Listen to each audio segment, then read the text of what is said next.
JPC संसद के दोनों सदन राष्ट्रपति सबसे होते हुए तो आ गया है, लेकिन एक अग्नि परीक्षा और बची है सुप्रीम कोर्ट। इसके लिए सरकार कितनी तैयार? सरकार पूरी तरह से तैयार है। तमाम वक्फ बोर्ड उसका समर्थन कर रहे हैं।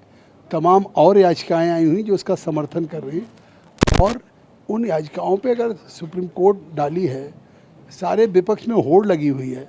इसलिए होड़ लगी हुई है कि ये याचिकाएं इसलिए नहीं दाखिल किया है कि इसकी मेरिट पे या डिमेरिट पे, वो केवल मुस्लिम्स के बीच में तुष्टीकरण की राजनीति में कांग्रेस हो, सपा हो, आरजेडी हो, तृणमूल कांग्रेस हो या स्टैंडिंग पार्टी, सब में ओवैसी की हो कि कौन कानूनी लड़ाई लड़ रहा, कौन आपके लिए सबसे ज़्यादा, इसकी लगी है। और इसी कारण से इंतज़ार करना चाहिए। आखिर बंगाल अगर जल रहा है। मेरा सवाल भी वही था। एक तरफ सुप्रीम कोर्ट में सुनवाई है, दूसरी तरफ आप देखिए मुर्शिदाबाद में, 24 परगना में और देश के कई हिस्सों में इस तरीके से जो हिंसा हो रही है उसको क्यों हो रही? आखिर जब सुप्रीम कोर्ट में स्वीकार हो गई, आज सुनवाई 2 बजे होगी, तो तब तक तो इंतज़ार करना चाहिए। लेकिन इसके बावजूद स्टेट स्पॉन्सर्ड वायलेंस हो रहा है। मुर्शिदाबाद 1 हफ्ते से जल रहा, 24 परगना भी जलना शुरू हो गया। कानून व्यवस्था को सुनिश्चित करना राज्य सरकार का काम है। ममता बनर्जी उन घरों पे नहीं गई जहां बाप बेटे को खींच के मार दिया गया। उन 500 जो लोग पलायन कर गए हिंदू, मुर्शिदाबाद से मालदा नदी क्रॉस करके, उनको वापस लाने नहीं जा रही हैं।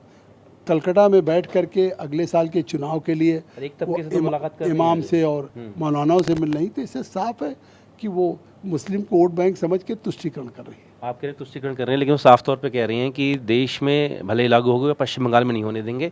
दूसरी तरफ कांग्रेस भी कह रही है अगर उनकी सरकार आएगी तो 1 घंटे के अंदर उसको उखाड़ फेंकेंगे। तो क्या मुमकिन है कि कानून जो लागू हो चुका है किसी एक राज्य में ना लागू हो?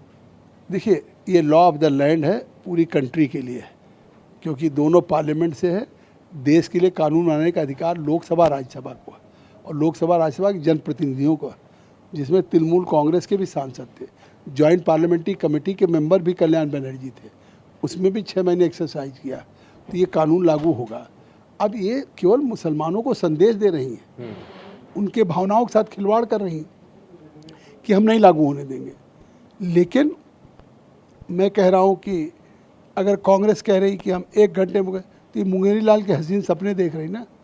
273 सीट चाहिए सरकार बनाने के लिए और 100 नहीं पाई है।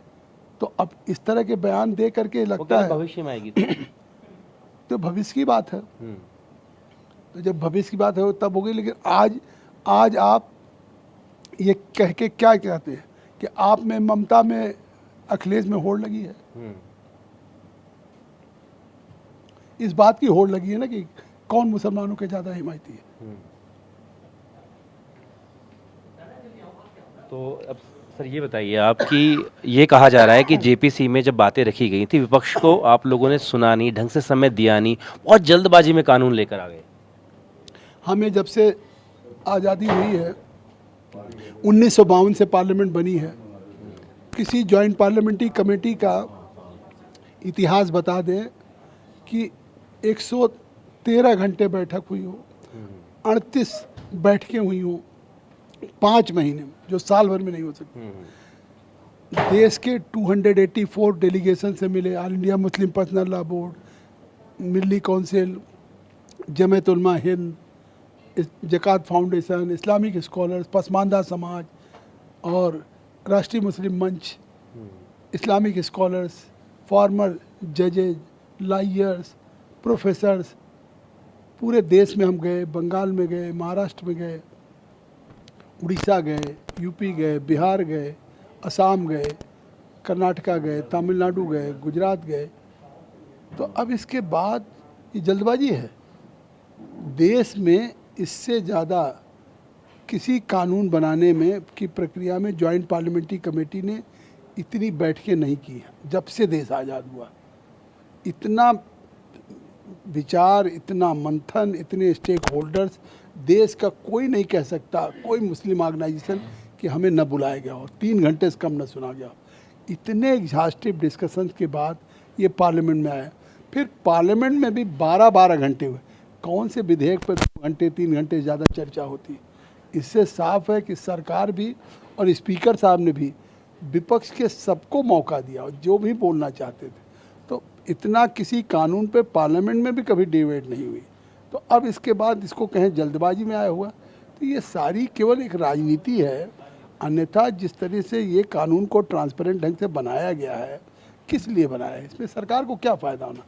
केवल इसलिए बनाया कि अब वक्फ बोर्ड में बैकवर्ड का भी रिप्रेजेंटेशन होगा, वक्फ बोर्ड में महिलाओं का रिप्रेजेंटेशन होगा, पसमानदा का होगा, ऑल इंडिया माइनॉरिटी काउंसिल में होगा। और इसका फ़ायदा जो अभी तक कहीं एक उदाहरण बता दीजिए कि किसी गरीब को, पसमानदा को, ओबीसी को, अनाथ बच्चे को फ़ायदा मिल रहा हो। कहीं दिल्ली की भी कोई बोर्ड की संपत्ति है। कानून सही है तो आपकी क्या उम्मीद है सुप्रीम कोर्ट से? देखिए सुप्रीम कोर्ट निश्चित तौर से, सुप्रीम कोर्ट देखिए कोई कानून किस चीज़ पे करता है, 3 पैरामीटर होते हैं, लीगल कॉम्पिटेंस हो, आर्बिट्रीनेस हो, या कॉन्स्टिट्यूशन को वायलेट करता हो। तो 2013 में जब कांग्रेस यूपीए की सरकार थी, उस समय सेक्शन 40 वक्फ बोर्ड में अमेंडमेंट करके लागू कर दिया कि कोई प्रॉपर्टी वक्फ बोर्ड चाहे तो इसको वक्फ डिक्लेयर कर सकती है। वो संविधान के आर्टिकल 300A को ऊपर ओवरराइड करती थी। हमने सेक्शन 40 ख़त्म किया है, तो हमने तो संविधान सम्मत किया है, संविधान को रिस्टोर किया है। और हमने जो किया है इसको लीगल कॉम्पिटेंस, पार्लियामेंट में इतना डिटेल डिस्कशन कभी नहीं हुआ, स्टेक होल्डरों के साथ जेपीसी गई, और चाहती सरकार तो अध्यादेश लागू करके, विधेयक ला करके सदन में पारित करा दी, तब कोई मनमानी बात कही जाती है।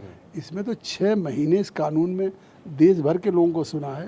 तो मुझे लगता है कि सुप्रीम कोर्ट में तो ये केवल आपस में एक होड़ लगी हुई है, निश्चित तौर से इस कानून को अप्रूव करेगा। आखिरी छोटा सवाल, नेशनल हेराल्ड मामले को लेकर कांग्रेस सड़क पर है और कह रहे हैं कि इसकी आड़ में गांधी परिवार को आप तंग कर रहे हैं। अब कांग्रेस पार्टी देश की जनता के सवाल पर सड़क पर की जाती है।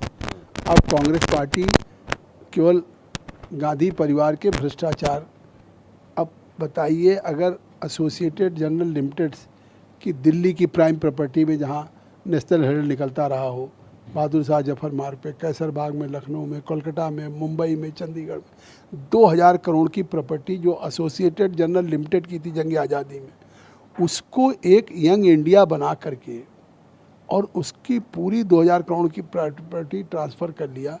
38% का शेयर सोनिया और राहुल का हो गया 76%। इतना बड़ा भ्रष्टाचार तो दुनिया में कोई मिसाल नहीं मिलेगा। अगर अब इसके आधार पे 2008 से जाके अब चार्जशीट फाइल हुई है, तो प्रदर्शन क्यों करा रहे हैं? जाके कोर्ट करेगा ना, कोई सरकार के सामने तो आपको सफाई देनी नहीं है। तो कोर्ट में आप जाके अपनी बेगुनाही साबित करिए कि हमने ये 2000 करोड़ की प्रॉपर्टी क्यों साइफन कर लिया। तो अब अगर ये दबाव डालेंगे तो कोर्ट किसी आंदोलन से, भावनाओं से या प्रोटेस्ट से नहीं चलता है। भ्रष्टाचार किया है तो इसमें कार्रवाई होगी। भ्रष्टाचार किया, कार्रवाई की होगी। क्या आपको लगा सोनिया गांधी और राहुल गांधी जेल जाएंगे? देखिए अभी एक कोर्ट फैसला करेगा, इसमें हम नहीं कमेंट करेंगे। बात करने के लिए शुक्रिया। वीडियो सहयोगी मनीष भल्ला के साथ जितेंद्र भाटी, टीवी 9 दिल्ली।